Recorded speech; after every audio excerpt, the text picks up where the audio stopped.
2019 will mark 400 years since the arrival of the first Portuguese captured slaves who were brought to Hampton. To commemorate the African contribution to American culture, Senator Tim Kaine is co-sponsoring a bill to put a commission together to celebrate African American roots. Today, he visited what some say is the student birthplace of the American Civil Rights Movement. Suri Crow was there. Well, the Moton Museum is where high school student Barbara Johns led a protest against segregation, and that move became part of a Supreme Court case, Brown versus the Board of Education.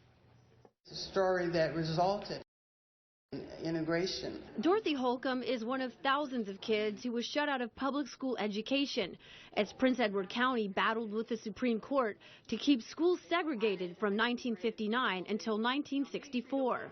I'm very hopeful that nothing like that would ever happen again, and that's one of the reasons why I'm really passionate about telling the story.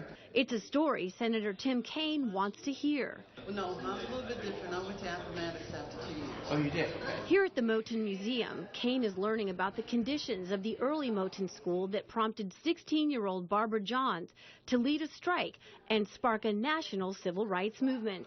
Sitting too close to it, right, you was would burning hot, too far away, too cold. I've really been wanting to see it just personally. And he's getting personal with some of the students who first graduated Moton when it reopened its doors under the Supreme Court ruling in 1964.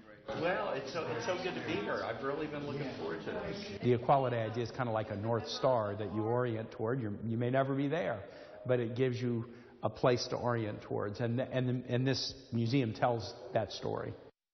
A fascinating story indeed. Now, after he toured the museum, I asked Senator Kaine about the current political climate and some of the issues that people are debating right now. And despite everything going on, Kaine tells me he thinks we are still progressing as a society. Live in the newsroom, Suri Crow,